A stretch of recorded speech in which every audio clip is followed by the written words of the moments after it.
दोस्तों अक्सर ऐसा होता है कि किसी को उसके काबिलियत के अनुसार परिणाम नहीं मिल पाता। एवरेज दिखने वाला लड़का सभी स्मार्ट लड़कों को पछाड़ के कॉलेज की सबसे सुंदर लड़की को सेट करके उड़ा ले जाता है। एक इंटरव्यू में टैलेंटेड पर्सन फेल हो जाते हैं, लेकिन वही कम टैलेंटेड पर्सन पास हो जाते हैं और जॉब को ले जाते हैं। वाई आखिर क्यों होता है ऐसा?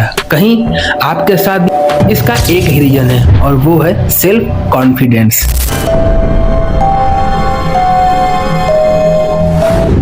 नमस्कार दोस्तों, आजकल बहुत से लोग ऐसे हैं जो कि लो कॉन्फिडेंस की वजह से एक बड़ी कामयाबी से वंचित रह जाते हैं। कैसे? आइए एक एग्जाम्पल से समझते हैं। मान लीजिए एक क्लास में एक टीचर अपने स्टूडेंट से एक क्वेश्चन करता है और कुछ देर वेट करने के बाद जब स्टूडेंट के तरफ से रिप्लाई नहीं आता तो टीचर उसका आंसर देता है। तो बहुत से स्टूडेंट कहते हैं मुझे इसका आंसर पहले से पता था, पर उनके पास कॉन्फिडेंस नहीं था कि वो अपना आंसर अपने टीचर के सामने रख सके।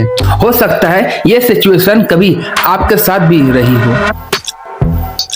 दोस्तों, हमारा कॉन्फिडेंस लो होने के कई कारण होते हैं, पर अच्छी बात यह है कि हम अपने कॉन्फिडेंस को बढ़ा सकते हैं और अपने जीवन में जो चाहे वो मुकाम हासिल कर सकते हैं। इसके लिए चाहिए बस पेशेंस, धैर्य।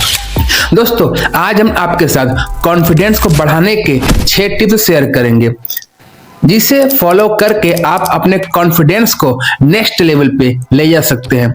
और दोस्तों, हर एक टिप्स बहुत ही महत्वपूर्ण है, इसलिए वीडियो को स्किप मत करिए। लगभग 20 साल पहले की बात होगी। एक आदमी था जो कि एक्टर बनना चाहता था। जब वह ऑडिशन देने गया तो सबने उसे उसके हाइट और उसके आवाज के वजह से फेल कर दिया। उसकी हाइट नॉर्मल के मुकाबले थोड़ी ज्यादा थी और उसकी आवाज भी बहुत भारी था। अगर से उसकी आवाज और उसकी हाइट नॉर्मल होती तो शायद वह एक्टर बन सकता था, लेकिन अफसोस उसके पास ऐसी कमी थी जिसे वह चाहकर भी दूर नहीं कर सकता था। और वह अपने कमियों को एक्सेप्ट करके उस पर काम किया और अपनी मेहनत से अपने समय का सुपरस्टार बना। जिस कमियों को लेकर लोग उसे ताना मारते थे, आज वही कमियां उसकी पहचान बन गई। तुम लोग मुझे ढूंढ रहे हो और मैं तुम्हारा यहाँ इंतजार कर रहा हूँ, जिसे आज के समय में हम लोग सुपरस्टार अमिताभ बच्चन के नाम से जानते हैं। आज भी बहुत से लोग ऐसे हैं जो कि अपने कमियों पर रोते रहते हैं, लेकिन रोने से दया मिलती है, आत्मविश्वास नहीं। इसलिए अपने आप को अपने कमियों के साथ एक्सेप्ट करो, क्योंकि जब तक तुम खुद को एक्सेप्ट नहीं करोगे तब तक दुनिया आपको कैसे एक्सेप्ट करेगी। अपने कमियों के साथ खुद को एक्सेप्ट करो और उस पर वर्क करके अपने कमियों को और बेहतर बनाओ। अगर मैं आपसे कहूं कि आपको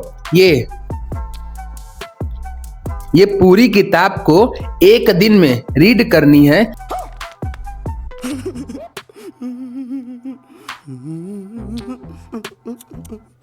तो क्या आप कर सकते हैं? नहीं ना।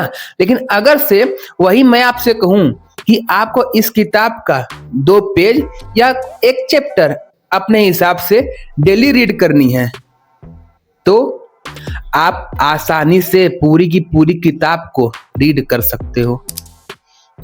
समझ में आया? बड़े से बड़े गोल को आप छोटे से छोटे टुकड़े में विभाजित करके छोटे छोटे टुकड़े को कंप्लीट करते हुए आप बड़े बड़े गोल को भी अचीव कर सकते हो। हर बड़े सफलता की शुरुआत एक छोटे से कदम से होती है। इसलिए बड़े गोल को भी छोटे छोटे टास्क में विभाजित करो, फिर उसके बाद उसे धीरे धीरे कंप्लीट करो। जब प्रत्येक छोटे टास्क कंप्लीट होंगे तब आपको कॉन्फिडेंस मिलेगा और आपको मोटिवेशन भी मिलेगा। मैंने ऐसे बहुत से लोगों को देखा है जो शुरू में जोश में आकर एक साथ कई टास्क को शुरू करते हैं, लेकिन अंत में आते आते एक या दो टास्क को ही कंप्लीट कर पाते हैं और खुद को संतुष्ट करते हैं कि कम से कम 2 टास्क तो कंप्लीट हुआ।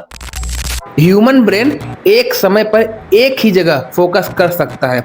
जब आप एक साथ में कई टास्क को करते हैं तो आपका दिमाग स्विच होता है, पहले एक टास्क पे फोकस करेगा फिर दूसरे पे फोकस करेगा।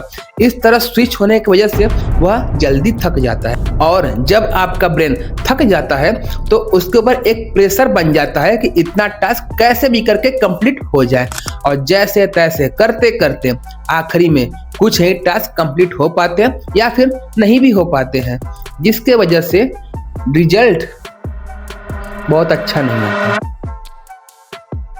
आपने अक्सर ही देखा होगा कि जितने भी सक्सेसफुल लोग हैं वह एक समय पर एक ही काम पे फोकस करते हैं। इसलिए एक समय पर एक ही काम पे फोकस कीजिए, और जब एक समय पे एक ही काम पे फोकस करोगे तो वह काम अच्छा भी होगा और आपके कॉन्फिडेंस को भी बढ़ाएगा। अगर से कोई बच्चा लगातार 8 घंटे की स्टडी कर सकता है तो इसका मतलब ये नहीं कि हर बच्चा 8 घंटे की स्टडी कर सकता है। सबकी अपनी अलग अलग क्षमता होती है और अलग अलग प्रैक्टिस होता है। जो जिस चीज का प्रैक्टिस करता है वो उस चीज में बेहतर रहता है। इसलिए कभी भी असंभव टास्क को कंप्लीट करने की जिम्मेदारी मत लेना, क्योंकि जब आप असंभव टास्क को कंप्लीट करने की जिम्मेदारी लेंगे तो टास्क कंप्लीट होगा नहीं, इससे आपका कॉन्फिडेंस लो जाएगा। और मान लीजिए जैसे तैसे करके टास्क कंप्लीट भी कर लेते हैं तो भी आपको रिजल्ट मनमाफिक नहीं मिलेगा, जिसकी वजह से भी कॉन्फिडेंस लो हो जाएगा। इसलिए प्रैक्टिकल रहे। बहुत समय पहले की बात है, एक आदमी था जिसे लोग पागल कहते थे। वह एक काम को बार बार करने का प्रयास करता और असफल होता था। असफल होने के बाद फिर से प्रयास करता और फिर से असफल होता था। हजारों बार प्रयास करने के बाद वह सफल हुआ और उसने दुनिया को बल्ब का आविष्कार करके दिया। यह कहानी है थॉमस एल्वा एडिसन की। लोग उसे पागल समझते थे और उसे खुद पर विश्वास था कि मैं बल्ब बना सकता हूं, और अंत में उसके विश्वास की जीत हुई और नतीजा आप सबके सामने है। पूरी दुनिया उसी के विश्वास की चमक है। इसलिए अगर से आपको खुद पर विश्वास नहीं है तो आप कुछ भी नहीं कर सकते। इसलिए जो भी टास्क उठाओ उसे कंप्लीट करो, और कंप्लीट करने से तुम्हें मोटिवेशन भी मिलेगा और तुम्हारा कॉन्फिडेंस भी बढ़ेगा। और दोस्तों, ऊपर मैंने जितने भी टिप्स बताए हैं वो सारे टिप्स को फॉलो करके आप 1 महीने में ही अपने कॉन्फिडेंस को नेक्स्ट लेवल पे ले जा सकते हैं। नतीजा आपको मात्र 1 महीने में दिख जाएगा। वीडियो आपको कैसा लगा हमें कमेंट बॉक्स में जरूर बताना, और हमारे वीडियो पर अगर से आप नए हैं तो हमारे वीडियो को लाइक करके चैनल को सब्सक्राइब करके बेल का आइकन जरूर दबा देना। ठीक है दोस्तों, मिलते हैं नेक्स्ट वीडियो में, तब तक के लिए जय हिंद।